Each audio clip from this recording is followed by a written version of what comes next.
100% clear titles తో total transparency తో real estate లో నెంబర్ 1 గా నిలిచింది హస్తినా ప్రైవేట్ లిమిటెడ్.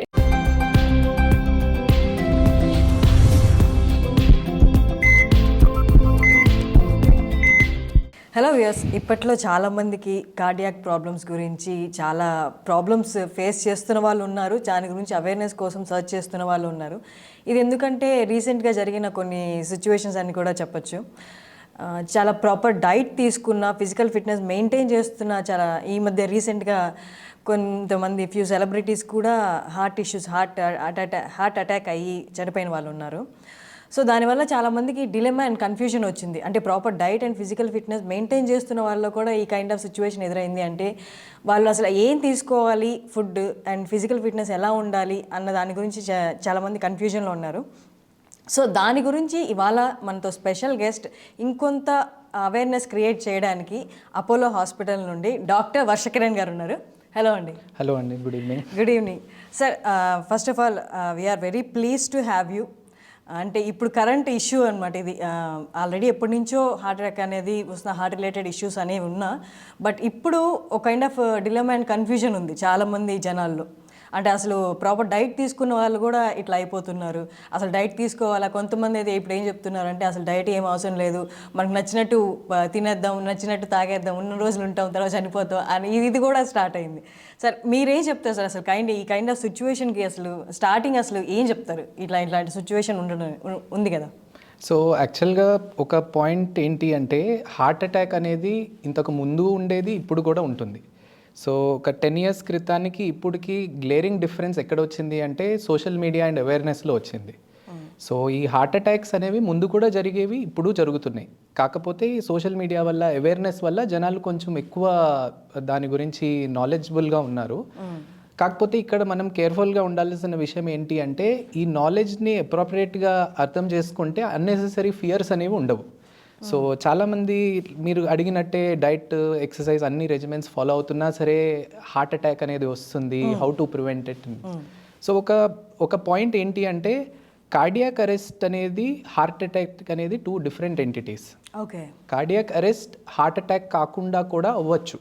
అంటే కొంతమందికి హార్ట్లో కొన్ని స్ట్రక్చరల్ అబ్నార్మాలిటీస్ ఉంటాయి.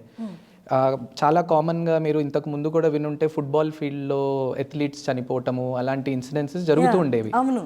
సో అలాంటి అథ్లీట్స్లో జరిగే హార్ట్ అటాక్స్ ఆర్ కార్డియాక్ అరెస్ట్లో మోస్ట్ కామన్ కాజ్ యాక్చువల్గా హార్ట్ అటాక్ కాదు. అవన్నీ హార్ట్లో స్ట్రక్చరల్ అబ్నార్మాలిటీస్ ఉంటాయి.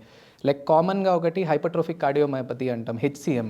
అది జెనెటిక్ కండిషన్. దానివల్ల హార్ట్ మజిల్ కొంచెం సైజ్ పెరుగుతుంది. ఆ సైజ్ పెరగటం వల్ల అబ్నార్మల్ ఎలక్ట్రికల్ ఇంపల్సెస్ వచ్చే రిస్క్ కూడా పెరుగుతుంది. సో ఇన్ఫ్యాక్ట్ యంగ్ అథ్లీట్స్లో అయ్యే కార్డియాక్ ఈవెంట్స్లో ఆల్మోస్ట్ 30 to 50% హైపర్ట్రోఫిక్ కార్డియోమయోపతి వల్ల జరిగేవి.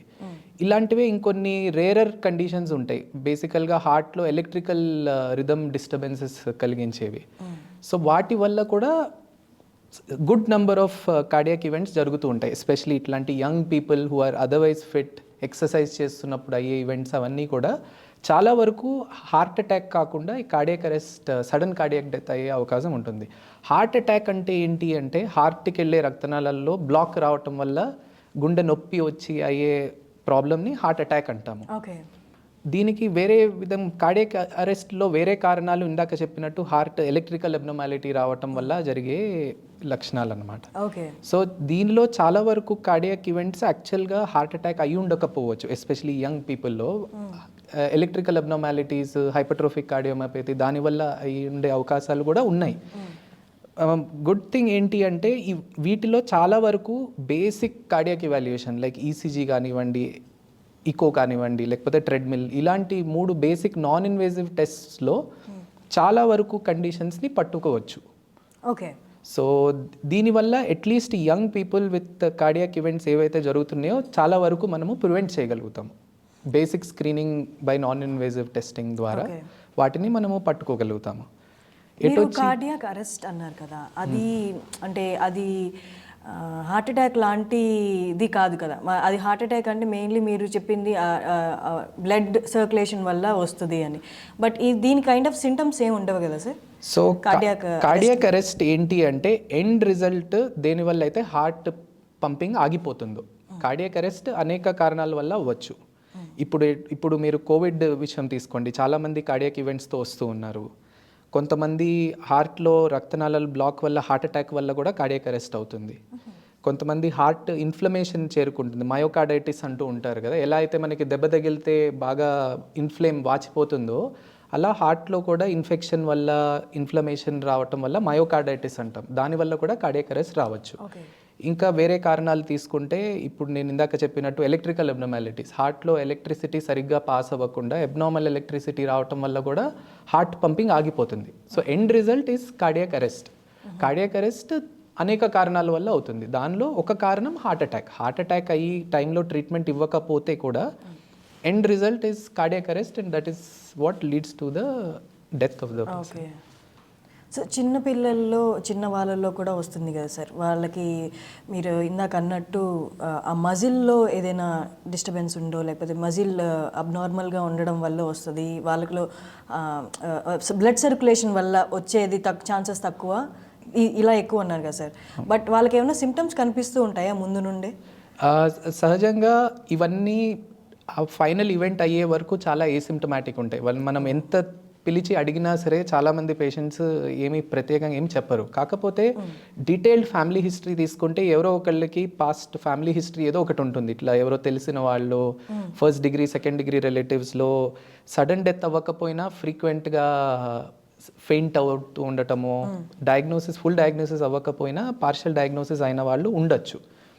అదొకటి. ఇంకొకటి, like I already mention, basic test ఈసీజీలోను ఎక్కువలోను ఒక 30-40% వరకు తెలిసిపోతాయి. ఏమన్నా basic underline cardiac electrical abnormalities కానీ, ఫంక్షనల్ అబ్నార్మాలిటీస్ కానీ ఉంటే అందులో తెలిసిపోతాయి. ఓకే. సో మామూలుగా అంటే ఎక్సర్సైజెస్, ఇప్పుడు మన రీసెంట్ సెలబ్రిటీస్ ఎవరైతే వెళ్ళిపోయారో ఈ ఇష్యూ వల్ల, వాళ్ళల్లో చాలామంది కానీ సోషల్ మీడియాలో కానీ వస్తున్న ఇన్ఫర్మేషన్ ఏంటంటే టూ మచ్ ఫిజికల్ ఎక్సర్సైజ్ వల్ల అయింది అలా అంటున్నారు. అది ఎంతవరకు నిజం సార్? సో యాక్చువల్గా ఒక సింగిల్ ఎనెక్డోటల్ రిపోర్ట్ బట్టి నేను ప్రాక్టీస్ మార్చుకోకూడదు, అలా అని చెప్పి నేను జనాల్ని భయపెట్టకూడదు. సో ఎక్సర్సైజ్, దాని ఎఫెక్ట్ ఆన్ హార్ట్ అనేది చాలా సిస్టమేటిక్గా చాలామంది స్టడీ చేశారు. సో దానిలో యాక్చువల్గా స్టాటిస్టికలీ తెలిసింది ఏంటి అంటే, ఆల్మోస్ట్ 1.5 మిలియన్ అవర్స్ ఆఫ్ ఎక్సర్సైజ్కి ఒక కార్డియాక్ ఈవెంట్ అయ్యే రిస్క్ ఉంటుంది. 1.5 million hours of exercise. So వాళ్ళ జస్టిఫికేషన్ ఏంటంటే 1.5 మిలియన్ అవర్స్ ఆఫ్ ఎక్సర్సైజ్ వల్ల కార్డియాక్ బెనిఫిట్ ఇంకా ఇమెన్స్గా ఉంటుంది. If you actually look at the number of cardiac arrest happening versus cardiac longevity పెరగటము చూస్తే ఎక్సర్సైజ్ వల్ల ఓవరాల్ బెనిఫిటే ఉంటుంది. కాకపోతే ఎటొచ్చి ఇక్కడ ప్రాబ్లం ఏమవుతుంది అంటే, అన్అకస్టమ్డ్ ఎక్సర్సైజ్ ఇస్ వన్ ప్రాబ్లం. ఎందుకంటే యాక్చువల్గా ఈ మధ్య మనం ఇటీవలగా చూసింది ఏంటి అంటే, కోవిడ్ వల్ల జనరల్గా మన లైఫ్ సెడెంటరీ అయిపోయింది. ఇంతకు ముందు ఒక 3 years బ్యాక్ ఎంత ఎక్సర్సైజ్ చేసేవాళ్ళం over a week or over a month, దాంతో పోలిస్తే ఈ 2 yearsలో ఎక్సర్సైజ్ ఇంటెన్సిటీ తగ్గిపోయింది, డ్యూరేషన్ తగ్గిపోయింది. సో చాలామంది సడన్గా వెళ్ళిపోయి ఒక 2 years బ్యాక్ చేసే ఇంటెన్సిటీలో చేసేద్దాము అనే ఎంతూజియాజంలో కూడా కొన్ని ఈవెంట్స్ జరిగి ఉండొచ్చు. ఎందుకంటే యువర్ హార్ట్ ఈజ్ డీఅకస్టమ్డ్. సడన్గా ఒక హార్ట్ రేట్ రెస్టింగ్లో 60 ఉన్నది 150-160లోకి వెళ్ళిపోతే దానివల్ల ఎడిషనల్ ప్రెషర్ అనేది ఉంటుంది హార్ట్ మీద. సో ఆ విధంగా ఏమన్నా జరిగి ఉండొచ్చు, ఇది మనం ఖచ్చితంగా అయితే చెప్పలేము. But having said that, exercise వల్ల హార్ట్ మజిల్ డ్యామేజ్ అనేది అయితే ఉంటుంది. That is well proven. In fact కొన్ని సంవత్సరాల క్రితము London marathon, one of world's elite marathon అది. ఆ మ్యారథాన్లో పార్టిసిపేట్ చేయాలంటేనే మనకి ఎక్సెప్షనల్ టైమింగ్ ఉండాలి. లైక్ మన రెగ్యులర్ మ్యారథాన్ 42 kilometers 3.5-4 hours చేయటమే చాలా కష్టము. ఆ లండన్ మ్యారథాన్ లాంటి ప్లేసెస్లో ఎంట్రీ అవ్వాలంటేనే మినిమం 3 hours కంప్లీట్ చేయాలి. అంత ఎలీట్ వాళ్ళే ఎంటర్ అవ్వగలుగుతారు. ఆ సర్టిఫికేట్ ప్రొవైడ్ చేసి కానీ ఎంటర్ చేయలేరు. సో ఒక యూనివర్సిటీ వాళ్ళు ఆ మ్యారథాన్ పార్టిసిపెంట్స్ అందరికీ బ్లడ్ టెస్ట్ చేశారు. దానిలో ఆల్మోస్ట్ 20-25% పేషెంట్స్కి యాక్చువల్గా కార్డియాక్ ట్రోపోనిన్ పాజిటివ్ వచ్చింది. ట్రోపోనిన్ అంటే హార్ట్ అటాక్కి సంబంధించిన బ్లడ్ టెస్ట్. ఆ మ్యారథాన్ కంప్లీట్ చేసిన వాళ్ళల్లో 20-25%, almost 1/4 participants who are all young and otherwise fit and extremely physically conditioned, troponin positive. It's marker of heart damage. So that is just to say that exercise వల్ల కూడా heart మీద load అనేది పడుతుంది. So pre existing heart condition చాలా బాగా ఉన్న వాళ్ళు ఆ మినిమల్ డ్యామేజ్ని విత్స్టాండ్ చేసుకుంటారు. ప్రీ ఎగ్జిస్టింగ్ హార్ట్ కండిషన్ బాగాలేదనుకోండి, అలాంటి పేషెంట్స్కి ఆ ఎక్సెస్ లోడ్ వల్ల డెఫినెట్గా హార్ట్ అటాక్ వచ్చే రిస్క్ అనేది ఉంటుంది. ఓకే, బట్ దీనికైనా పారామీటర్ ఉంటుందా సార్? ఈ ఏజ్ వాళ్ళు ఇంత టైం ఎక్సర్సైజ్ చేయాలి, లేకపోతే ఈ ఏజ్ తర్వాత ఇంతవరకే అని? సో జనరల్గా అమెరికన్ హార్ట్ అసోసియేషన్ వాళ్ళ నుంచి క్లియర్ కట్ గైడ్ లైన్స్ ఉంటాయి, ఎక్సర్సైజ్ ఎంత చేయాలి ఎంత చేయకూడదు అన్నట్టుగా. సో బేసిక్గా కార్డియాక్ హెల్త్ ఇంప్రూవ్ చేయడానికి వాళ్ళు ఇచ్చిన రికమెండేషన్ ఏంటంటే 75 minutes of vigorous exercise or 150 minutes of moderate exercise per week, వారంలో per week. Okay, per week. So యూజువల్గా వాళ్ళు చెప్పేది ఏంటంటే 30 minutes of brisk walk 5 days a week or 15 minutes of running or swimming or something 5 days a week. Okay, So that roughly translates to 75 minutes vigorous exercise or 150 minutes of moderate exercise. Okay. So that is the recommended exercise. అంతకంటే ఎక్కువ చేయాలి అంటే not cardiac హెల్త్ని improve చేసుకోవటానికి అంతకంటే ఎక్కువ చేయటం వల్ల ప్రత్యేకమైన బెనిఫిట్ ఉండదు. ఓకే, సో ఇంతవరకు చేస్తే దానివల్ల వచ్చే బెనిఫిట్ చాలా ఉంటుంది. Okay. So and coming to food diet, అంటే మంచి ఫుడ్ డైట్ తీసుకున్న వాళ్ళకు కూడా ఫెయిల్యూర్స్ ఉన్నాయి. అంటే ఇక్కడ మీ మంచి డెఫినేషన్ పర్సన్ టు పర్సన్ మారుతుంది. ఓకే, సో అంటే బేసిక్ ఇన్ఫర్మేషన్ లైక్ చాలా మంది జనరల్గా ఏమనుకుంటారు, వెజిటేరియన్ నేను, నా diet is very good, so it should never happen to me. But యాక్చువల్గా హ్యూమన్ ఎవల్యూషన్ మీరు చూస్తే humans were not design to be vegetarian alone.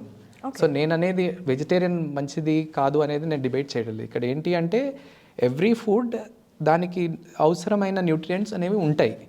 So ఏది ఎక్సెస్లో తీసుకోవటం సేఫ్ కాదు.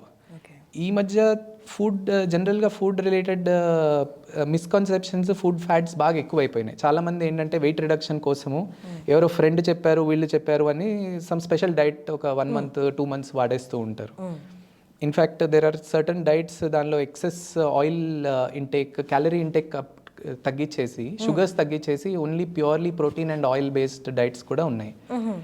ఇన్ఫ్యాక్ట్ నేనైతే 6 months యాంజియోప్లాస్టీ అయిన తర్వాత కొత్త బ్లాకులు 3 వచ్చి పేషెంట్ కూడా చూశాను నేను.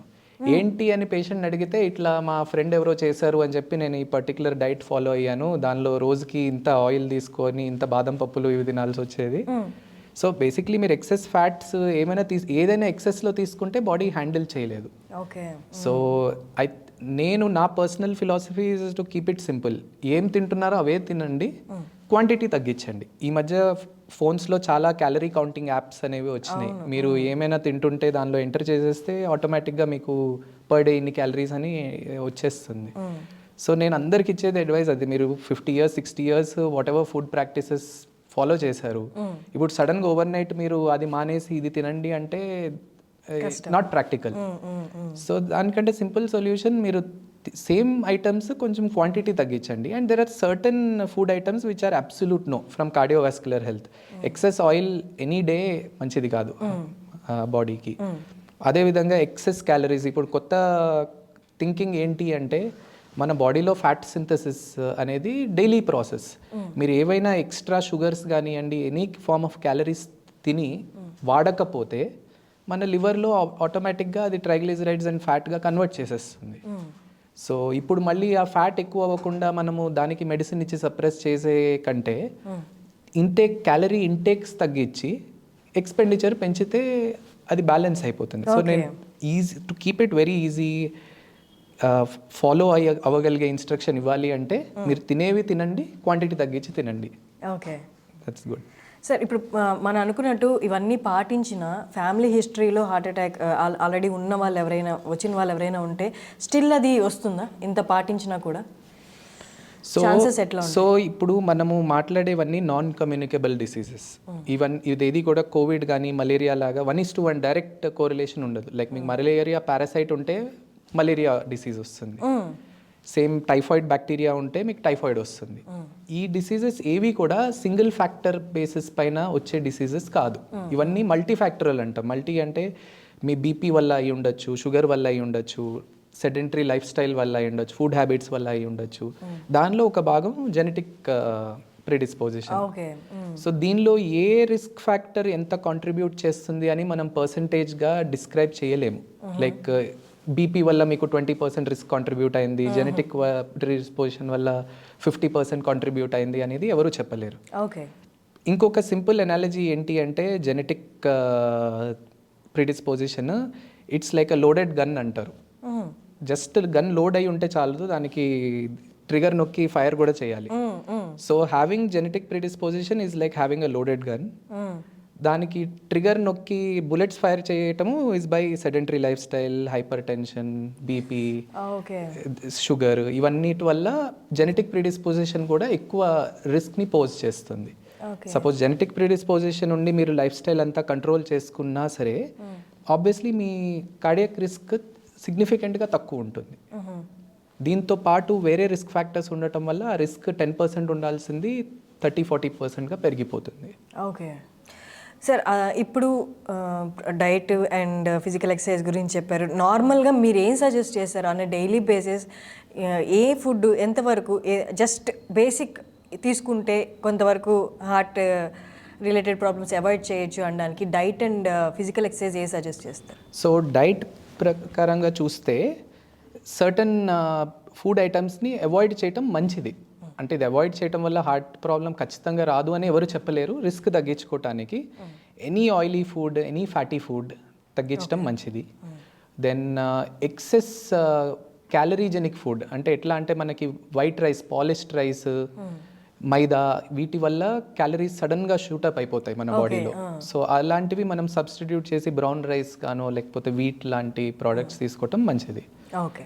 అండ్ జనరల్గా చాలామంది స్పెసిఫిక్గా ఎక్కువగా నాన్ వెజిటేరియన్ తినే వాళ్ళని కూడా స్పెసిఫిక్గా రెడ్ మీట్ కొంచెం తగ్గించి వైట్ మీట్ కంటెంట్ సబ్స్టిట్యూట్ చేయటం సజెస్ట్ చేస్తాం. అంటే లైక్ ఎక్కువ మటన్ తినే వాళ్ళకి chicken or fish is relatively healthier than mutton. And ఇంకొకటి ఏంటంటే చాలా పెద్ద ప్రాబ్లం ఏంటంటే నాన్ వెజిటేరియన్ ఫుడ్ కంటే కూడా ఫుడ్ ప్రిపరేషన్ టెక్నిక్స్లో ప్రాబ్లం ఎక్కువ. అంటే లైక్ ఆయిల్ యూసేజ్ చూస్తే ఆబ్వియస్లీ నాన్ వెజిటేరియన్ ఫుడ్లో ఆయిల్ యూసేజ్ ఎక్కువ ఉంటుంది రెగ్యులర్ వెజిటేరియన్ ఫుడ్ కంటే.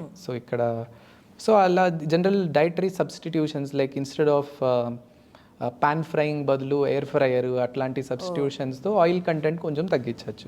సో అవి బేసిక్ కాన్సెప్ట్స్. అండ్ నేను ముందు చెప్పినట్టు మోస్ట్ ఇంపార్టెంట్ ఓవరాల్ క్వాంటిటీ తగ్గిస్తే ముందు మీద that will definitely be beneficial. Okay sir. Okay, ఇప్పుడు మనం డైట్ అండ్ ఫిజికల్ ఎక్సర్సైజ్ గురించి చూసాం కదా.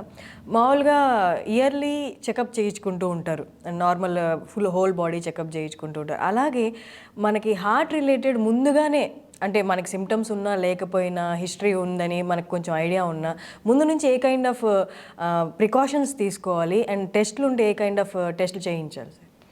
Okay, so basic non invasive test heart పరంగా చూస్తే, నాన్ ఇన్వేజివ్ అంటే నేను అనేది ఏమీ ఇంటర్నల్గా ఏమీ ఇంజెక్షన్ అది ఇవ్వటం అవసరం లేకుండా చేయగలిగిన టెస్ట్లు ఈసీజీ అండ్ ఎకో చాలా బేసిక్, ఈజీగా అయిపోతాయి. అండ్ చేయగలిగిన వాళ్ళకి ట్రెడ్మిల్ టెస్ట్ కూడా ఒకటి చేస్తే ఒక 70-80% ప్రాబ్లమ్స్ ఉంటే ముందుగానే తెలుసుకునే అవకాశం ఉంటుంది. ఎటొచ్చి ఒక 20-30% ఆఫ్ ద టైం ఈ టెస్ట్లు అన్నీ కూడా నార్మల్ వచ్చి ఫ్యూచర్లో ఇబ్బంది అనేది రావచ్చు. ఈ మధ్య కాలంలో చూస్తే చాలామంది డాక్టర్స్ సిటీ యాంజియోగ్రామ్ కూడా ప్రమోట్ చేస్తున్నారు. ఇది చేస్తే బ్లాక్స్ అనేవి మనకి ముందుగానే తెలిసిపోతాయి అని. సో ఖచ్చితంగా మోడరేట్ ఆర్ హై రిస్క్ ఉన్న పేషెంట్స్కి యాజ్ అ స్క్రీనింగ్ ఒక సిటీ యాంజియోగ్రామ్ కాకపోయినా సిటీ కాల్షియం స్కోర్ వరకు చూసినా సరిపోతుంది. అంటే హై రిస్క్ పేషెంట్ అని నేను ఎవరిని అంటాను అంటే, సపోజ్ ఎవరైనా ఒక 50 year diabetes, hyper tension, smoking history ఉందనుకోండి, వాళ్ళకి సిమ్టమ్స్ ఏమీ లేకపోయినా సరే హార్ట్ పరంగా చూస్తే హై రిస్క్ జోన్లో ఉంటారు. అలాంటి పేషెంట్స్కి మేబీ వన్స్ ఇన్ 5 years ఒకసారి సిటీ కాల్షియం స్కోర్ కానీ సిటీ యాంజియోగ్రామ్ కానీ చేస్తే once in 5 years major blocks అనేవి కొంచెం ముందుగానే తెలుసుకోవచ్చు. ఓకే. అండ్ తెలుసుకుంటే మనం ప్రివెంటివ్ ట్రీట్మెంట్ తొందరగా మొదలు పెట్టచ్చు. బ్లడ్ థిన్నర్ కానివ్వండి లేకపోతే కొలెస్ట్రాల్ లోవరింగ్ మెడిసిన్స్ తొందరగా మొదలు పెడితే దానివల్ల ఈ బ్లాక్స్ అనేవి ప్రోగ్రెస్ అవ్వకుండా ఉంటాయి. ఫ్యూచర్లో 70-80% దాటితేనే స్టెంట్ కానీ బైపాస్ అవసరం ఉంటుంది. ఆ 70-80% దాటకుండా మెడిసిన్స్తో మేనేజ్ చేయొచ్చు. అండ్ హార్ట్ రిలేటెడ్ ఈవెంట్స్ లేకపోతే ఇలాంటి ఇష్యూస్ డీల్ చేయడానికి బిఫోర్ 10 years ఒకలా ఉంది అండ్ ఓవర్ ద ఇయర్స్ ఈ 10 years తర్వాత చాలా టెక్నిక్స్ వచ్చాయి అండ్ ముందుగానే డిటెక్ట్ చేయడానికి చాలా ఉన్నాయి ఎక్విప్మెంట్స్ కూడా. సో దాని గురించి ఏం చెప్తారు సార్, ఓవర్ ద ఇయర్ మారిన ట్రీట్మెంట్ గురించి? సో ప్రివెంటివ్ కేర్ గురించి ఓవర్ ద ఇయర్స్ డెఫినెట్గా డ్రాస్టిక్ చేంజెస్ అనేవి వచ్చినాయి. ఒకటి ఏంటి అంటే most importantly the is of access. ఒక 10 ఇయర్స్ క్రితము ఎంతమందికి ఎక్కువ అనగానే విత్ ఇన్ అవర్స్ చేయగలిగే యాక్సెస్ ఉండేది కాదు. పెద్ద పెద్ద హాస్పిటల్స్లో తప్ప ఈజీగా ఎక్కువ కార్డియోగ్రామ్ కానీ ట్రెడ్మిల్ కానీ అయ్యేవి కాదు. సో ఇప్పుడు చిన్న చిన్న క్లినిక్స్లో కూడా as a health check package echoes treadmills అనేవి జరుగుతున్నాయి. ఓకే. దెన్ సెకండ్ థింగ్ వచ్చేసి ఇప్పుడు ఈ సిటీ కొరనరీ యాంజియోగ్రామ్ గురించి చెప్పాను కదా, ఈవెన్ ఏసిమ్టమాటిక్ ఉన్నా సరే నేను ఫుల్ యాంజియో చేయకుండా జస్ట్ కాల్షియం స్కోరింగ్ ఒక్కటి చేసినా చాలామందిని ఏసిమ్టమాటిక్ స్టేజ్లో డిటెక్ట్ చేయొచ్చు మేజర్ బ్లాక్స్ ఉన్న పేషెంట్స్ని. సో ఈ రెండు ఇన్ టర్మ్స్ ఆఫ్ డయాగ్నోసిస్ డ్రాస్టిక్గా చేంజెస్ వచ్చినాయి లాస్ట్ 10 years. ట్రీట్మెంట్ పరంగా కూడా చాలా చేంజెస్ వచ్చినాయి. ఇక్కడ అంటే బీపీ కంట్రోల్, షుగర్ కంట్రోల్ ఇంతకు ముందు కంటే కూడా అవేర్నెస్ జనాల్లో బాగా పెరిగింది. ప్రాబ్లం ఏంటంటే బీపీ కానివ్వండి, షుగర్ కానివ్వండి, ఇవన్నీ ఏసిమ్టమాటిక్ డిసీజ్. చాలా మందికి మైండ్లో ఎలా ఉంటుంది అంటే నేను ఎప్పుడు టెన్షన్ పడను, నేను చాలా కూల్గా ఉంటాను, నాకు బీపీ ఉండే అవకాశం లేదు అని చాలా మంది అనుకుంటుంటారు.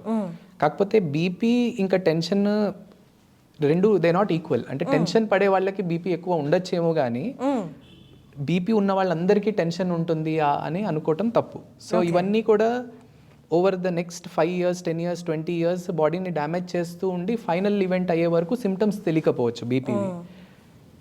ఈ లాస్ట్ 10 yearsలో జనరల్గా జనాల్లో అవేర్నెస్ పెరిగింది, బీపీ ఉందా లేదా చెక్ చేసుకోవటము, ఇంట్లో హోమ్ బీపీ మెషిన్ యాక్సెస్ ఉంది. సో దానివల్ల కూడా ఎర్లీగా ప్రాబ్లమ్స్ డిటెక్ట్ అవుతున్నాయి, ట్రీట్మెంట్ తీసుకుంటున్నారు. And third drastic change in the last 10 years ఏంటి అంటే ప్రివెంటివ్ మెడికేషన్.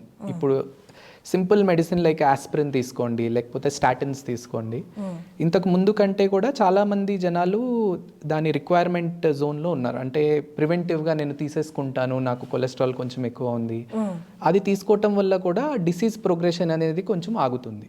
సో ఈ గత 10 yearsలో ఈ 3 కారణాల వల్ల డెఫినెట్గా ఎర్లీ డిటెక్షన్ కానివ్వండి, లేకపోతే ఓవరాల్ సివియరిటీ తగ్గటానికి కారణం అది. ఎటొచ్చి హార్ట్ అటాక్ అయిన తర్వాత ట్రీట్మెంట్ ఎట్లా మారింది ఈ లాస్ట్ 10 yearsలో అంటే డెఫినెట్గా సిగ్నిఫికెంట్ చేంజ్ వచ్చింది. మేము బుక్స్లో ఇంతకుముందు ఏం రాసేవాళ్ళు అంటే హార్ట్ అటాక్ పేషెంట్కి ట్రీట్మెంట్ ఏంటి అంటే cot therapy back in 1960s, 70s. ఏంటి అంటే పేషెంట్కి హార్ట్ అటాక్ వచ్చింది అని తెలిసిన తర్వాత జస్ట్ బెడ్ మీద పడుకోబెట్టాలి. సర్వైవ్ అయిన వాళ్ళు సర్వైవ్ అవుతారు, మిగిలిన వాళ్ళు unfortunately they don't make it. ఎందుకంటే అప్పుడులో పెద్ద ట్రీట్మెంట్ ఆప్షన్స్ కూడా లేవు. బ్లడ్ థిన్నర్స్ కానివ్వండి, పడుకోబెట్టాలి అంటే వాళ్ళు ఎప్పుడు రెస్ట్లో పెట్టండి, ఒక 1 month రికవర్ అయిన వాళ్ళు రికవర్ అవుతారు, కాంప్లికేషన్స్ ఉన్న వాళ్ళు unfortunately they will succumb to illness. తర్వాత 1980s ఆ టైంలో క్లాట్ బస్టర్ మెడిసిన్స్ వచ్చినాయి. అది వెంటనే విత్ ఇన్ ఫ్యూ అవర్స్ ఇవ్వటంతో బ్లడ్ క్లాట్ కరిగిపోయి హార్ట్ అటాక్ టైంలో అరెస్ట్ చేయొచ్చు. ఇంకా కొన్ని ఇయర్స్ తర్వాత లైక్ మేబీ లేట్ 90s, 2000sలో యాంజియోప్లాస్టీ అవైలబిలిటీ మొదలైంది. సో ఇప్పుడు లాస్ట్ 10 years నుంచి ఆల్మోస్ట్ మన హైదరాబాద్లోనే తీసుకుంటే దేర్ విల్ బి ఈజీగా మోర్ దెన్ 100 cath labs ఉంటాయి. ఇలాంటి ఎమర్జెన్సీ హార్ట్ అటాక్ పేషెంట్స్ని వెంటనే అడ్రస్ చేసి ఇమీడియట్ యాంజియోప్లాస్టీ చేయగలిగే హాస్పిటల్స్. సో ఇప్పుడు in this day and age 2020sలో ఎవరైనా పేషెంట్ హార్ట్ అటాక్తో హాస్పిటల్కి వస్తే విత్ ఇన్ 30 minutes అసలు క్యాత్ ల్యాబ్లో ఉంటున్నారు, విత్ ఇన్ 60 minutes యాంజియోప్లాస్టీ అనేది జరిగిపోతుంది. సో ఈ ఫాస్ట్గా జరగటం వల్ల హార్ట్ అటాక్ వల్ల కలిగే మార్టాలిటీ అంటే డెత్ పర్సంటేజ్ చాలా సిగ్నిఫికెంట్గా తగ్గింది. ఇంకా మోర్ ఇంపార్టెంట్ ఏంటి అంటే లాంగ్ టర్మ్ కాన్సిక్వెన్సెస్. అంటే ఇప్పుడు హార్ట్ అటాక్ వచ్చి డిశ్చార్జ్ చేసిన పేషెంట్ జస్ట్ డిశ్చార్జ్ వరకే కాదు చూడాల్సింది, 1 year తర్వాత ఏంటి, 2 years తర్వాత ఏంటి, వాళ్ళు పాత లైఫ్కి వెళ్ళిపోతున్నారా లేదా, successful rehabilitation is what matters. So మనం ఎంత ఎర్లీగా ఇంటర్వ్యూన్ చేసి ఎంత ఎర్లీగా మనము బ్లడ్ ఫ్లో రెస్టోర్ చేస్తే లాంగ్ టర్మ్ బెనిఫిట్ కూడా అంత బాగుంటుంది. So it's like exact situation where it says every minute counts. ఒక్క మినిట్ ఎక్స్ట్రా అవ్వటం వల్ల కూడా ఎక్స్ట్రా హార్ట్ డ్యామేజ్ అవుతుంది, లాంగ్ టర్మ్ ఎఫెక్ట్ ఎక్కువ ఉంటుంది. సో అందుకనే చాలా హాస్పిటల్స్, ఇన్ఫ్యాక్ట్ మా దగ్గర కూడా ఒక పేషెంట్ హార్ట్ అటాక్తో వస్తే మల్టిపుల్ చెక్ పాయింట్స్ ఉంటాయి. ఒక 10 minutes లోపు పేషెంట్ క్యాత్ ల్యాబ్ రీచ్ అవ్వకపోతే నర్సెస్ ఎక్స్ప్లెనేషన్ ఇవ్వాలి మేనేజ్మెంట్కి. సో ఒక 60 minutes లోపు యాంజియోప్లాస్టీ అవ్వకపోతే ఆ పేషెంట్ ట్యాగ్ అయిపోయి ఉంటుంది అనమాట. నెక్స్ట్ మీటింగ్లో వీ హ్యావ్ టు ప్రెజెంట్ అనమాట, ఎందుకు డిలే అయింది, యాంజియోప్లాస్టీ టైంలో ఎందుకు జరగలేదు. చాలా టైంలో patients financial situation sort out అవ్వలేదనో ఆ కారణం వల్ల డిలేస్ ఉంటాయి. కాకపోతే ఇప్పుడు క్లియర్ ఇన్స్ట్రక్షన్స్ అందరికీ వెళ్ళిపోయినాయి. ఫైనాన్షియల్ ఇష్యూస్ ఏ ఉన్నా సరే ప్రొసీజర్ తర్వాత మాట్లాడుకోవాలి. అంతే. హార్ట్ అటాక్ అని అంటే ఫస్ట్ అసలు పేషెంట్ క్యాత్ ల్యాబ్కి వెళ్ళిపోయి యాంజియోప్లాస్టీ జరిగిపోవాలి. అది అయిన తర్వాతనే వేరే లాజిస్టిక్ డిలేస్ అడ్రస్ చేయాలి అని. ఓకే. సో ఈ ఫాస్ట్ హార్ట్ అటాక్ రెస్పాన్స్ వల్ల డెఫినెట్గా ఓవరాల్ సర్వైవల్ ఇంప్రూవ్మెంట్ ఉంది, long term life free of complications కూడా బాగుంది. Okay. So on top of this మేము కూడా ఇప్పుడు రొటీన్గా అందరు పేషెంట్స్కి హార్ట్ అటాక్ తర్వాత కార్డియాక్ రీహాబిలిటేషన్ అనేది ఆఫర్ చేస్తున్నాము. సో ఇన్ఫ్యాక్ట్ చాలామంది పేషెంట్స్ డిశ్చార్జ్కి ముందే మేము సూపర్వైజ్డ్ ఎక్సర్సైజ్ ప్రోగ్రాంలో ఎన్రోల్ చేస్తున్నాము. ఓకే. డిశ్చార్జ్ తర్వాత డిపెండింగ్ ఆన్ పేషెంట్ కండిషన్ ఒక 6 వీక్స్ నుంచి 12 వీక్స్ వరకు ఆ ప్రోగ్రామ్ ఎక్స్టెండ్ చేస్తున్నాము. ఓకే. ఇన్ఫ్యాక్ట్ ఇలాంటి ప్రోగ్రామ్ చేసి రెగ్యులర్గా 5 కిలోమీటర్స్ 10 కిలోమీటర్స్ రిక్రియేషనల్గా రన్ చేసే పేషెంట్స్ కొంతమంది ఉన్నారు. సో అంటే ఆ ప్రాసెస్లో ఏంటి ఫుడ్ అండ్ ఎక్సర్సైజ్ మీరు కంట్రోల్ చేసి మీరు ఎలా చెప్తే అలా అలా ఉంటుందా? అంటే మేము ప్రస్తుతానికి ఏం చేస్తున్నాము అంటే ఒక 3 sessions per week supervised exercise చేపిస్తున్నాము. అంటే మా సూపర్విజన్లోనే ట్రెడ్మిల్ మీద ఒక హార్ట్ రేట్ టార్గెట్ లాగా పెట్టి చేస్తున్నాము. అంటే లెట్సే పేషెంట్ వచ్చినప్పుడు వాళ్ళ గుండె స్పీడ్ ఒక 60-70 ఉందనుకోండి, ఫస్ట్ వీక్ ఒక 100-110 స్పీడ్ వచ్చే వరకు ఎక్సర్సైజ్ చేయించి ఆపిచ్చేస్తున్నాము. అది మెల్లమెల్లగా వీక్ బై వీక్ ఆ టాలరెన్స్ పెంచుతూ పోతున్నాము. By end of 4 to 6 weeks చాలా మంది కంఫర్టబుల్గా ఒక 130-140 హార్ట్ రేట్ వరకు ఎక్సర్సైజ్ చేస్తున్నారు. ఓకే. సో అలా రీహాబ్ ప్రాసెస్ ఎక్కువ అయిన కొద్దీ మేము ట్రెడ్మిల్లో స్పీడ్ పెంచుతున్నాము, టైం డ్యూరేషన్ పెంచుతున్నాము. అలా ఒక 8 weeks to 10 weeks రీహాబిలిటేషన్ అయిన పేషెంట్స్ యాక్చువల్గా వాళ్ళంతటా వాళ్ళే ఇంటి దగ్గర బ్రిస్క్ వాక్ కానివ్వండి, జాగింగ్ కానీ చేస్తూ కంటిన్యూ చేసుకుంటున్నారు. సో ప్లస్ ఇంకొక చేంజ్ ఏంటంటే ఈ మధ్య కాలంలో చాలామందికి స్మార్ట్ వాచెస్ వచ్చేసినాయి. సో ఇంట్లో కూర్చుండగానే హార్ట్ రేట్ ఎంత ఉంది అదంతా ట్రాక్ చేసుకోవటం చాలా ఈజీ అయిపోయింది. ఓకే. సో ఈ మధ్య నేను చాలా మంది పేషెంట్స్కి ఏం చెప్తున్నానంటే మీ హార్ట్ రేట్లోనే మీరు టార్గెట్ ఇంత సెట్ చేసేయండి, 120 దాటితే అలారం వచ్చేటట్టు. నెక్స్ట్ ఒక 2 weeks మీరు యాక్టివిటీస్ చేసుకోండి 120 లిమిట్ పెట్టుకుని. ఒక 2 weeks తర్వాత అదే అలారంని 140కి 130కి పెంచుకోండి. ఓకే. సో అలా చాలామంది పేషెంట్స్ ఇంట్లోనే వాళ్ళ పేస్లో రీహాబిలిటేషన్ కూడా చేసుకోగలుగుతున్నారు ఈ గ్యాడ్జెట్స్ యూజ్ చేయటం. Nice. Okay sir, cholesterol related heart attack, cholesterol ఎక్కువ ఉండడం వల్ల హార్ట్ అటాక్ వస్తుంది అంటే చాలామంది ముందు ఎర్లీగా డిటెక్ట్ చేసిన వాళ్ళు దాన్ని కంట్రోల్లో పెట్టుకోవడానికి చూస్తారు. బట్ ఆ కొలెస్ట్రాల్ లెవెల్ మనం ఎంత జాగ్రత్తలు తీసుకున్నా మళ్ళీ ఎక్కడో అక్కడ ఫుడ్లో కొంచెం అయితే పెరుగుతూ ఉంటుంది కదా. సో దానివల్ల ఇంకా ఫ్యూచర్ ప్రాబ్లమ్స్ ఉంటాయా? దీన్ని అసలు దానికి ప్రివెన్షన్ ఉండదా కొలెస్ట్రాల్ వల్ల వచ్చిన రాబోయే హార్ట్ అటాక్కి? సో కొలెస్ట్రాల్ అనేది మన బాడీలో ఒక కంపోజిషన్. కొలెస్ట్రాల్ వల్ల మనం ఎంతసేపు హార్మ్ ఒక్కటే చూస్తున్నాం కానీ మన బాడీ సక్రమంగా పని చేయాలి అంటే కొలెస్ట్రాల్లో చాలా రోల్ ఉంటుంది. లైక్ చాలా హార్మోన్స్ కొలెస్ట్రాల్తోనే ఉంటాయి, చాలా విటమిన్ కొలెస్ట్రాల్ డిపెండెంట్ అబ్జార్ప్షన్ ఉంటుంది. సో కొలెస్ట్రాల్ అనేది మన బాడీకి యూస్ఫుల్ కూడా. ఓకే. కాకపోతే ముందు చెప్పినట్టు anything in excess is harmful. So cholesterol ఎక్కువ అయిన కొద్దీ మన ఆర్టరీస్లో చేరుకుని బ్లాక్స్ ఏర్పడే అవకాశం అనేది ఉంటుంది. సో దాన్ని ఎర్లీగా డిటెక్ట్ చేసుకుని కొలెస్ట్రాల్ లోవరింగ్ మెడిసిన్స్ ఇవ్వటం వల్ల ఆబ్వియస్లీ ఆ రిస్క్ అనేది తగ్గుతుంది. కాకపోతే ఇప్పుడు ఏమైపోయింది అంటే చాలామంది యంగ్ ఏజ్లోనే కొలెస్ట్రాల్ మెడిసిన్ స్టార్ట్ చేసేస్తున్నారు by general practitioners. Cholesterol LDL ఎక్కువ ఉంది అనే ఉద్దేశంతో స్టార్ట్ చేసేస్తున్నారు. కాకపోతే ఇప్పుడున్న పరిస్థితిలో ఎట్లా అంటే మీరు ఒక 30-year పేషెంట్ని కొలెస్ట్రాల్ మెడిసిన్స్తో స్టార్ట్ చేసేస్తే మీరు minimum next 40 to 50 years medicines continue చేయాల్సిన పరిస్థితి ఏర్పరుస్తున్నారు. సో మనం ఎప్పుడు స్టార్ట్ చేయాలి అంటే ఎప్పుడైతే పేషెంట్ రిస్క్ ఎక్కువ అవుతుందో అప్పుడు స్టార్ట్ చేయాలి. ఈ మధ్య చాలా రిస్క్ క్యాల్కులేటర్స్ అనేవి ఉంటున్నాయి, కంప్యూటర్ జనరేటెడ్ అల్గోరిథం బేస్ పైన రిస్క్ నెంబర్ ఇస్తారు. మన 10-year రిస్క్ ఎంత, సపోజ్ మన బీపీ, కొలెస్ట్రాల్, షుగర్ లేకపోతే వేరే రిస్క్ ఫ్యాక్టర్స్, స్మోకింగ్ అలాంటివి ఎంటర్ చేస్తే నెక్స్ట్ 10 yearsలో మీకు కార్డియోవాస్కులర్ డిసీజెస్ వచ్చే రిస్క్ ఎంత ఉంది అనేది it's an automated pool cohort equations అంటారు. అంటే పీరియాడిక్గా అప్డేట్ అవుతూ ఉంటాయి. ఇవన్నీ మనకి ఈజీగా ఫోన్లో లేకపోతే కంప్యూటర్లో యాప్ బేస్డ్ తెలుస్తాయి. సో ఆ రిస్క్ క్యాల్కులేట్ చేసి ఆ రిస్క్ సపోజ్ హై రిస్క్ జోన్లో పేషెంట్ ఉన్నారు అంటే కొలెస్ట్రాల్ మెడిసిన్ వెంటనే స్టార్ట్ చేయాలి. కాకపోతే చాలామంది యంగ్స్టర్స్ లైక్ 20s 30sలో ఉన్న వాళ్ళని నేను 10 year రిస్క్ క్యాలిక్యులేట్ చేసిన లో రిస్క్ జోన్లోనే ఉంటారు. ఆ పరిస్థితిలో మెడిసిన్ స్టార్ట్ చేయటం కంటే లైఫ్ స్టైల్ అడ్వైస్ ఇవ్వటంతో బెనిఫిట్ ఎక్కువ ఉంటుంది. ఎందుకంటే చాలామంది మిస్కాన్సెప్షన్ ఏంటి అంటే treatment for cholesterol is only medicine అన్నట్టుగా చూస్తారు. నేను అందరికీ అదే చెప్తాను, యాక్చువల్గా treatment is not medicine, treatment is life style, dietary habits and only third step is medicine. So మీరు ఫస్ట్ స్టెప్ సెకండ్ స్టెప్ వేయకుండా డైరెక్ట్ థర్డ్ స్టెప్ వేస్తాను అంటే it doesn't work that way. So అదే కాకుండా ఇట్లా okay next 30 to 40 years medicines ఇవ్వాలా వద్దా అనే ఆలోచన ఒకసారి డిస్కస్ చేస్తే చాలామంది లైఫ్ స్టైల్ మార్చుకుంటాము, డైట్ కంట్రోల్ చేసుకుంటాము అని కొలెస్ట్రాల్ లెవెల్స్ నార్మల్ అయిపోయి వచ్చే పేషెంట్స్ చాలా మంది ఫ్రీక్వెంట్గా చూస్తుంటాం. ఇప్పుడు కొలెస్ట్రాల్ లెవెల్స్ నార్మల్ చేసుకొని మెడిసిన్ డోసేజ్ తగ్గిన వాళ్ళు ఉన్నారండి చాలా వరకు. కొలెస్ట్రాల్ మెడిసిన్ ప్రాబ్లం ఏంటంటే మెడిసిన్స్ ఎట్లా పనిచేస్తాయి, ఒక పర్టిక్యులర్ స్టెప్ని బ్లాక్ చేస్తాయి. కొలెస్ట్రాల్ సింథసిస్లో ఒక స్టెప్ని బ్లాక్ చేసేసి కొలెస్ట్రాల్ పెరగకుండా చూస్తాయి.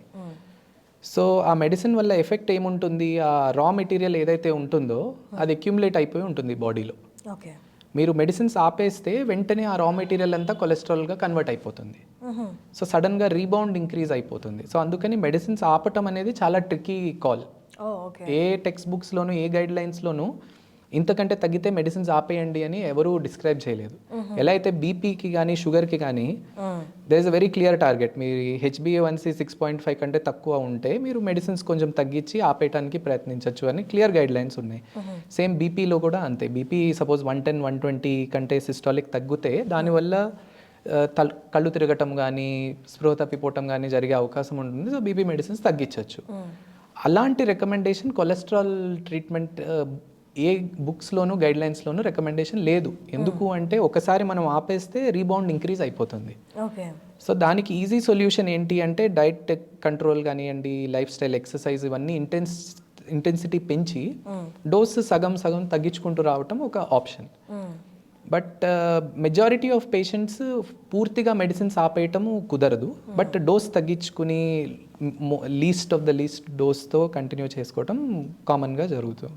ఓకే, ఇప్పుడు చాలా వరకు అసిమ్టమాటిక్గా ఉన్నవాళ్ళు, హార్ట్ రిలేటెడ్ ఇష్యూస్ ఉన్నవాళ్ళు, అసిమ్టమాటిక్గా ఉన్న వాళ్ళకి వెంటనే వాళ్ళకి హార్ట్ అటాక్ వచ్చింది అని వాళ్ళ చుట్టుపక్కల వాళ్ళకి తెలిసిన ఏ కైండ్ ఆఫ్ జాగ్రత్తలు తీసుకోవాలి, అండ్ CPR అది ఎంతవరకు ప్రాక్టీస్ చేయొచ్చు?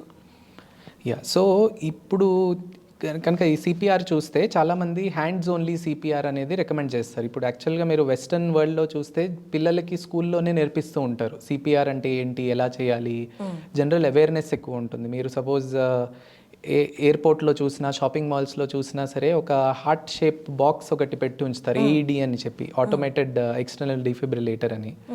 సో ఇప్పుడు CPR వల్ల యూజ్ ఏంటి అంటే ఇందాక చెప్పినట్టు ఎవ్రీ మినిట్ కౌంట్స్ CPR సిచ్యువేషన్లో చాలా వ్యాలిడ్. ఇప్పుడు ఎట్లా అంటే మనం ఆఫీస్లో ఉన్నాము, సడన్గా ఒకళ్ళు కళ్ళు తిరిగి స్పృహ తప్పి పడిపోయారు. సో మనము వితిన్ 10 minutes CPR చేయటానికి మోర్ దెన్ 10 minutes CPR చేయకుండా డిలేకి ఆల్మోస్ట్ సర్వైవల్ ఛాన్స్లో 80% తేడా వచ్చేస్తుంది. సో మనం వెంటనే CPR బైస్టాండర్ CPR చేసేసి ఏదో ఒక పల్స్ రిటర్న్ వచ్చి హాస్పిటల్కి తరలించి ఫర్దర్ ట్రీట్మెంట్ ఇవ్వటంలోనూ ఆ డిలేలోనూ 80% డిఫరెన్స్ ఉంటుంది. సో అందుకని అందరికీ కూడా CPR ఎలా చేయాలి ఏంటి అనేది అవేర్నెస్ అనేది ఉండటం మంచిది. సో చాలా హాస్పిటల్స్ ఎస్పెషలీ IT కంపెనీస్కి వెళ్ళి వీకెండ్ వర్క్షాప్స్ లాగా కండక్ట్ చేస్తూ ఉంటారు. ఒక హాఫ్ డే CPR అంటే ఏంటి, ఎలా చేయాలి అనేది. దానిలో లైక్ ఐ సెడ్ తేలిగ్గా ఉంచడానికి ఏంటి అంటే మనము చెస్ట్ రిబ్ కేజ్ కింద భాగంలో ఎక్కడైతే మనం చెయ్యి పెట్టి ఒక 4 to 6 inches డీప్గా వెళ్ళే వరకు అంత ప్రెషర్ పెట్టి 100 per minute రేట్లో ప్రెస్ చేస్తూ ఉండాలి. ఇంతకు ముందు రెస్క్యూ బ్రెత్స్ కూడా ఇవ్వమని సజెస్ట్ చేసేవాళ్ళు, లైక్ నోస్ క్లోజ్ చేసి బ్రెత్ ఇవ్వమని. కాకపోతే కోవిడ్ ముందు నుంచి కూడా బైస్టాండర్ CPRలో బ్రీదింగ్ సంగతి పట్టించుకోకుండా జస్ట్ చెస్ట్ కంప్రెషన్స్ ఒకటి ఇస్తూ ఉండండి, దానివల్లనే మ్యాక్సిమం బెనిఫిట్ ఉంటుంది అని చెప్తారు. ఈ ఆటోమేటెడ్ డిఫిబ్రిలేటర్ అవైలబిలిటీ కానీ ఉంటే మనం జస్ట్ అది కనెక్ట్ చేసేస్తే అదే మనని గైడ్ చేస్తుంది. పేషెంట్ హార్ట్ ఏంటి, ఆగిపోయి ఉందా, నడుస్తుందా, ఏ విధంగా ఎలక్ట్రికల్ అబ్నార్మాలిటీ నడుస్తుంటే షాక్ ఇచ్చి రివైవ్ చేయొచ్చు. ఆ ఇన్స్ట్రక్షన్స్ అన్నీ కూడా ఆటోమేటెడ్ డిఫిబ్రిలేటర్స్లో వెంటనే వచ్చేస్తాయి. మనం జస్ట్ ఒక 2 లీడ్స్ కనెక్ట్ చేసేసి వదిలేస్తే అదే ఇన్స్ట్రక్షన్స్ ఇస్తుంది. కంటిన్యూ సిపిఆర్, స్టాప్ సిపిఆర్, పేషెంట్కి షాక్ ఇవ్వండి, అన్ని ఇన్స్ట్రక్షన్. అండ్ ఇదంతా చాలా ఈజీ టు ఫాలో ఇన్స్ట్రక్షన్స్ ఉంటాయి. సో ఐ థింక్ జనరల్గా మన పబ్లిక్లో ఆ ఏఈడి యూసేజ్ గురించి కొంచెం నాలెడ్జ్ పెంచాలి. అండ్ ఏఈడీస్ అవైలబిలిటీ పెంచాలి. అవన్నీ చాలా అంత ఎక్స్పెన్సివ్ మెషిన్స్ కూడా కాదు. సుమారుగా ఒక 1 to 2 lakhs రేంజ్లో ఉంటాయి. So especially establishments, offices, public spaces, malls, theatres, అక్కడ అవైలబిలిటీ అండ్ యాక్సెస్ కొంచెం ఎక్కువ ఉంటే. ఇప్పుడు రైట్ నౌ మాల్స్ అక్కడ అవైలబిలిటీ కొన్ని మాల్స్లో కనిపిస్తున్నాయి. ఈ మధ్య మన ఇండియాలో ఆ అవేర్నెస్ ఈ మధ్య కొంచెంగా పెరుగుతుంది. సో జనరల్గా డెఫినెట్గా ఎయిర్పోర్ట్స్లో అయితే కనిపిస్తున్నాయి ఏఈడి అని. కొన్ని మాల్స్లో కూడా పెట్టారు. కాకపోతే స్కూల్ ఏజ్ నుంచి, లైక్ సెకండరీ స్కూల్ నుంచి పిల్లలకి అవేర్నెస్ అనేది పెంచాలి. ఎందుకు అంటే మనం నేర్చుకునే థియరీ అంతా ఒక ఎత్తు, సడన్గా మన కళ్ళ ముందు ఒక పేషెంట్ ఫెయింట్ అయిపోయి పడిపోతే ఆ టైంలో బాడీ ఫ్రీజ్ అయిపోయి మనము పెద్దగా రెస్పాండ్ అవ్వలేము. సో అది ముందు నుంచే మనము నేర్పి రీఇన్ఫోర్స్ చేస్తూ ఉంటే జనరల్గా పబ్లిక్లో అవేర్నెస్ కూడా పెరుగుతుంది. ప్లస్ ఈ ఆటోమేటెడ్ డిఫిబ్రిలేటర్స్తో అడ్వాంటేజ్ ఏంటి అంటే దానిలో ఇన్బిల్ట్ సాఫ్ట్వేర్ ఉంటుంది. మనం జస్ట్ అది లీడ్స్ కనెక్ట్ చేసేస్తే అదే మనకి డిక్టేట్ చేస్తుంది నెక్స్ట్ స్టెప్ ఏం చేయాలి. టిల్ క్వాలిఫైడ్ మెడికల్ హెల్ప్ వచ్చే వరకు మనము we can buy some time essential. Okay. After Covid చాలా మంది చాలా ఈక్వేషన్స్ మారాయి. కోవిడ్ వల్ల కూడా, కోవిడ్ వచ్చి తగ్గిన వాళ్ళకు కూడా ఫ్యూచర్లో చాలా హెల్త్ ప్రాబ్లమ్స్ వస్తాయి, మేజర్లీ హార్ట్ రిలేటెడ్ ప్రాబ్లమ్స్ వస్తాయి అంటున్నారు. బట్ అది ఎంతవరకు ట్రూ? కోవిడ్కి హార్ట్ రిలేటెడ్ ప్రాబ్లమ్స్కి కనెక్షన్ ఏంటి? సో ఐ థింక్ ఇది 2 భాగాలుగా చెప్తాను. ఓకే. ఒకటేమో కోవిడ్ సఫర్ అయ్యే పేషెంట్స్కి వచ్చే హార్ట్ ప్రాబ్లం ఏంటి, కోవిడ్ నుంచి రికవర్ అయిపోయిన పేషెంట్స్కి కూడా హార్ట్ తరపు నుంచి రిస్క్ ఉందా లేదా. సో ఫస్ట్ పార్ట్ వచ్చేసి యాక్టివ్ కోవిడ్ ఇన్ఫెక్షన్ ఉన్న వాళ్ళకి హార్ట్ పరంగా ఏమైనా రిస్క్ ఉందా లేదా. ఇప్పుడు వరకు మనకున్న డేటా ప్రకారం చూస్తే డెఫినెట్గా కోవిడ్ ఇన్ఫెక్షన్ వల్ల హార్ట్ మీద ఎఫెక్ట్ అనేది ఎక్కువగానే ఉంటుంది. ఇది మల్టిపుల్ రీజన్స్ వల్ల ఉండొచ్చు. ఏంటి అంటే చాలామందికి బాడీలో ఆక్సిజన్ తగ్గిపోవటం వల్ల, ఇన్ఫ్లమేషన్ పెరగటం వల్ల కూడా హార్ట్ మీద ఎఫెక్ట్ ఉంటుంది. సో ఐసీయూస్లో అడ్మిట్ అయిన కోవిడ్ పేషెంట్స్లో ఆల్మోస్ట్ 20 to 30% పేషెంట్స్కి ట్రోపోనిన్ అంటే హార్ట్ అటాక్ వచ్చే మార్కర్ ఎలివేషన్ కనిపిస్తుంది. సో సాధారణంగా వచ్చే న్యూమోనియాలతో పోలిస్తే కోవిడ్ న్యూమోనియా వల్ల హార్ట్ మీద స్ట్రెయిన్ అనేది ఎక్కువ ఉంటుంది. హార్ట్ అటాక్స్ అవి కూడా చాలా ఎక్కువ జరుగుతున్నాయి. ఎటొచ్చి దీనికి ట్రీట్మెంట్ ఏంటి అంటే కోవిడ్కి ఇవ్వాల్సిన ట్రీట్మెంట్ కంటిన్యూ చేయటమే. దీన్ని ఐసోలేటెడ్ హార్ట్ అటాక్ లాగా ట్రీట్ చేసి ఎమర్జెన్సీ యాంజియోప్లాస్టీ చేయటం కంటే కూడా లంగ్స్ ఇంప్రూవ్ అవ్వడానికి ఆక్సిజన్, ఇన్ఫ్లమేషన్ తగ్గించడానికి స్టీరాయిడ్స్ అవన్నీ ఇచ్చి ఆ ప్రైమరీ ట్రీట్మెంట్ ఇవ్వటం ఎక్కువ important. Okay. Next second point వచ్చేసి ఒక పేషెంట్ మైల్డ్ కోవిడ్ వచ్చి ఇంట్లోనే రికవర్ అయిపోయి ఉన్న పేషెంట్కి ఫ్యూచర్లో హార్ట్ ప్రాబ్లం వచ్చే రిస్క్ ఎక్కువ ఉందా లేదా అనేది యాక్టివ్ డిబేట్ ఇప్పుడు. అవును. సో యాక్చువల్గా అన్ఫార్చునేట్లీ మన ఇండియా నుంచి ఎక్కువ డేటా లేదు. చాలామంది నా ఎక్స్పీరియన్స్లో 1-2 పేషెంట్స్ని చూశాను, 10 మంది పేషెంట్స్ని చూశాను అంటాం తప్ప సిస్టమేటిక్గా మనము స్టాటిస్టిక్స్ని అక్యూములేట్ చేసి చదవలేదు. Okay.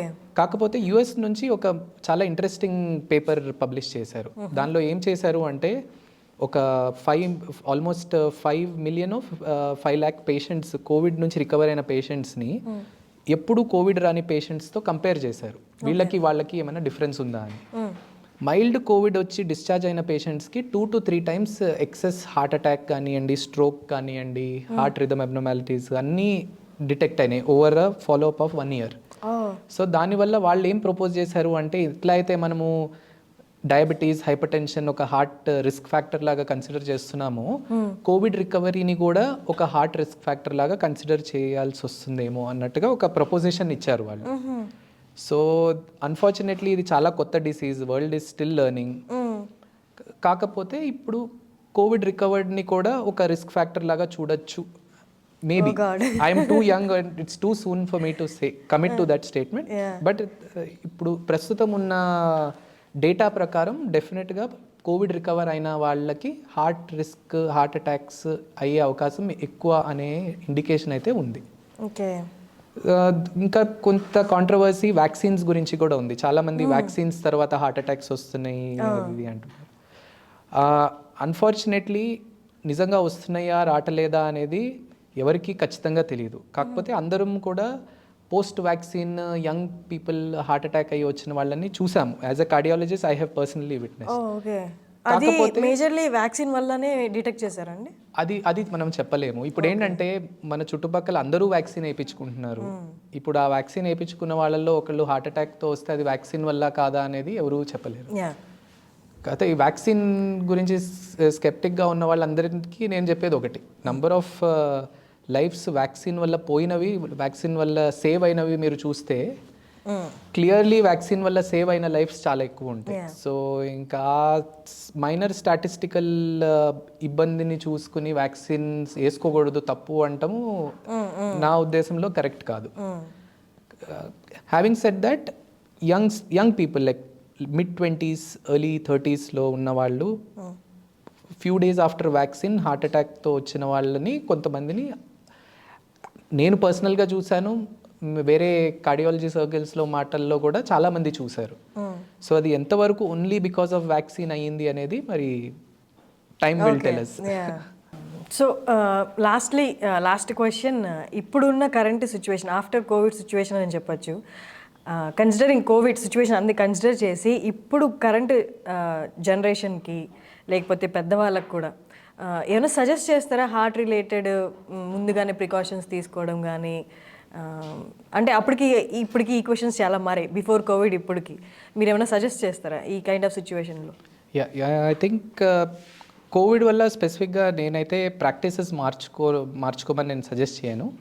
But general advice which is evergreen ఏంటి అంటే definite strict life style measures like regular exercise కానివ్వండి, physical activity.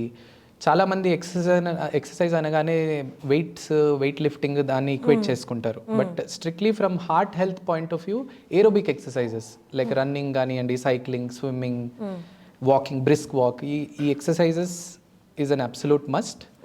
And then second point వచ్చేసి diet restriction and diet control, avoid excess calories, excess fatty foods అవన్నీ avoid చేయండి. And periodic preventive health checkups like ECG కానివ్వండి, ఎక్కువ BP sugar ఉన్న పేషెంట్స్కి treadmill, high risk జోన్లో ఉన్న పేషెంట్స్కి సిటీ కోర్నరీ యాంజియోగ్రామ్, ఇవన్నీ రెగ్యులర్గా చేయడంతో మనము మేజర్ ప్రాబ్లం అయ్యే లోపే ఎర్లీగా డిటెక్ట్ చేసే అవకాశం ఉంటుంది. అండ్ ఫోర్త్ ఇంపార్టెంట్ థింగ్, మనము if you ever witness cardiac arrest మనం బయట ఉన్న చోట బైస్టాండర్ సిపిఆర్, డిఫిబ్రిలేటర్ మెషిన్ ఎలా ఉంటుంది, ఎలా వాడుకోవాలి, ఆ అవేర్నెస్ కూడా ఉంటే I think it is good.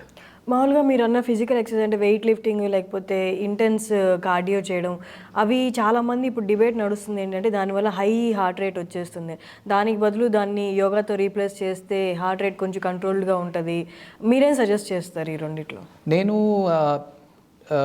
Structured pattern aerobic activities suggest చేస్తాను. ఎలా అంటే మీరు సడన్గా ఇవాళ వెళ్ళిపోయి ఒక 1 hour రన్ చేస్తాను అని చేయటం కంటే గ్రేడెడ్గా పెంచుకుంటూ పోవాలి. లైక్ ఒక 1 week 10 to 15 minutes రన్ చేసి దాని తర్వాత మెల్లమెల్లగా డ్యూరేషన్ అండ్ స్పీడ్ పెంచుకుంటూ పోయి ఒకసారి బాడీ ఎక్లిమిటైజ్ అయిన తర్వాత మీరు ఇంటెన్స్ ఎక్సర్సైజ్ చేయొచ్చు. బట్ అగైన్ నేను ముందు చెప్పినట్టు exercise recommendation is 150 minutes of moderate intensity or 75 minutes intense exercise per week. So అంతకంటే ఎక్కువ చేయటం వల్ల మీకు హార్ట్ హెల్త్ అనేది ఇంప్రూవ్ అవ్వదు. మీరు పర్సనల్ గోల్స్ లైక్ ఈ ఇయర్ నేను ఇన్ని హాఫ్ మ్యారథాన్స్ ఆర్ మ్యారథాన్స్ చేయాలి అలాంటి గోల్స్ సెట్ చేసుకుంటే అది వేరే విషయం. బట్ ఏదైనా సరే మనము ట్రైన్ అయ్యి ప్రాక్టీస్గా ఒక పద్ధతిగా చేయటం మంచిది. సడన్గా ఒక నెల రెస్ట్ తీసుకుని సడన్గా చేసే కంటే డైలీ ఆర్ ఆల్టర్నేట్ డే ఒక స్ట్రక్చర్డ్ ప్రోగ్రామ్లో వెళ్ళి చేయటం మంచిది. అది యోగా అయినా, జిమ్కి వెళ్ళి చేసే ఎక్సర్సైజ్ అయినా, అలా మన నార్మల్ వాక్ అయినా. ఎస్. ఓకే, థ్యాంక్స్ అలాట్ అండి.